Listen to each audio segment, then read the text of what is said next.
We're going to get started with the issue of war and the drumming for war. So let's begin with the Ministry of Defence pushing this out yesterday evening. The UK will support Ukraine for as long as it takes, and that's why we're raising our military aid to £2.5 billion this year. At today's meeting of the 50-nation-strong Ukraine Defence Contact Group, Defence Secretary Grant Shapps urged others to join the UK in increasing their aid. Well, one country which will not be increasing its aid to Ukraine is Slovakia, because they've spent it all. It's all gone.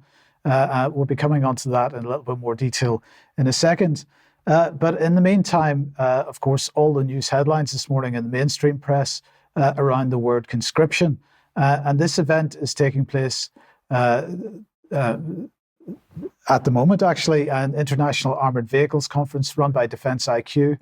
And Patrick Sanders, the Chief of the Defence Staff, is speaking at this today.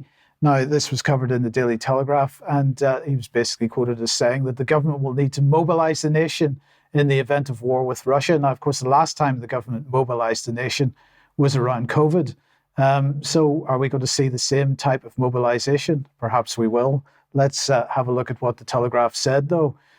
They said that the Army Chief would not support conscription, it's understood, but believes there should be a shift in the mindset of regular British people where they think more like troops who are mentally prepared that war with Russia could happen.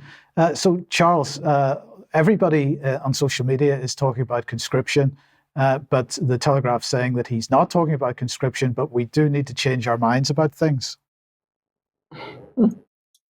Yeah, it's a confusing picture, Mike. I agree. Sanders has been toing and froing on this since 2022, when he first suggested that people would have to step up and fill the void, and that war with Russia was imminent. And of course, having commissioned during the Cold War in the mid-80s into the Green Jackets, thinking of things in these terms will be sort of a second nature to him.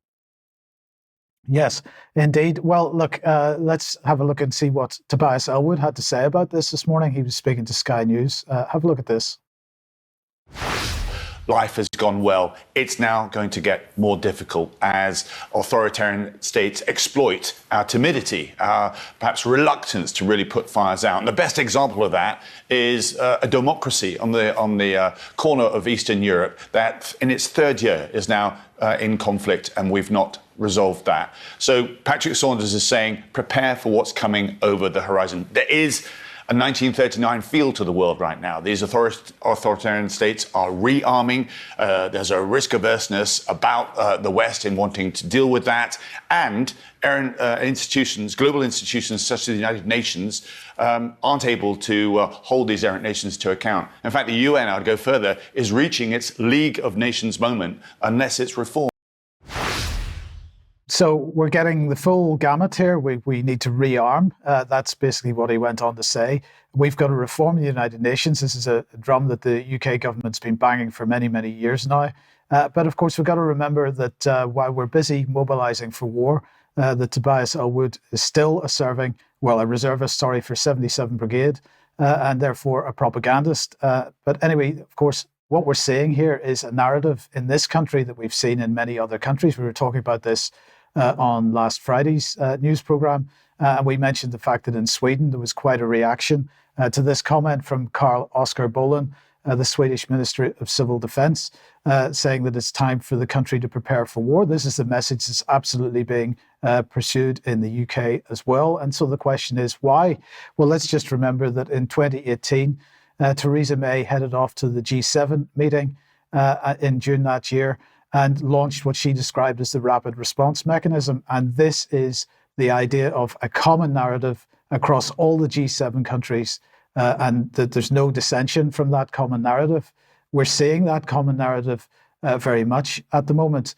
Now, in the recent symposium in Gaza that we held, we had Kevin Ryan speaking, and he was talking about identifying structural deep events and state crimes against democracy in real time. And one of the things that he said in that was that you can identify structural deep events if you start seeing the same narrative right across governments and right across countries. We're absolutely seeing that in this case. So is the question of war with Russia a structural deep event? I'll leave people to think about that. But remember, this is not something which is a recent development. This has been going on, this has been building up, particularly in the United Kingdom, for many, many years. Do have a look at the Integrity Initiative section of the UK Column website if you want to get an idea of how the propaganda, this anti-Russian propaganda, has been building for such a long time now.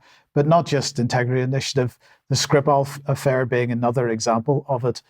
So do read The Day of the Skripal and other information on the UK Column about Sergei Skripal. Of course, we still don't know where Sergei Skripal and his daughter are. They disappeared and will have never been seen since. So the next question then is, if we're mobilizing on a national basis, and I've said already, what would that look like? Or I've asked, what would that look like? Would it look like COVID? Let's just remember what happened during COVID with the Coronavirus Act, emergency powers put in place. And if that's what happens for a peacetime so-called pandemic, the question is, what happens when the country moves onto a war footing? Not just the, emergency legislation like Coronavirus Act, but what happens when we move onto a war footing with respect to censorship and the ability to provide opposition narratives to the war footing? And then on the issue of conscription itself, while that is apparently not on the table, at least as far as Patrick Sanders is concerned, we should not forget what the situation is in Ukraine at the moment with respect to people being forcibly removed from the streets in order to be joined, forcibly to join the military and take part in that conflict over there. So I don't know, Vanessa, if you've got any thoughts on this. I mean, this whole narrative seems like a psychological operation to me. Yeah, it does. I don't think it should detract from the very real escalation that's going on, particularly in the region where I am. But it does seem like a massive psyop. We talked about it yesterday, whether it is to gauge public opinion, whether it is to create an atmosphere of fear, as it did in Sweden. And I think, yeah, it's definitely something sinister going on. Yeah, it stinks. Charles, have you got any thoughts? I think there's just such mixed messages. This sort of rhetoric is coming out at the same time as discussions around reductions in overall troop numbers and a sort of further reliance on the reserve. I think one thing that doesn't get mentioned nearly enough is the complete chaos caused by Capita, who've taken over recruitment for the armed forces, which has been a total disaster for years now. And another thing I think would be worth looking further into is the ability of people in that age bracket to actually do the job that's supposed to be required. And I'm talking about physical fitness, physical robustness, and just an aptitude for it. And it doesn't seem to be clear whether there is actually the manpower there capable to do what certainly people like Patrick Sanders are talking about. Yes, okay.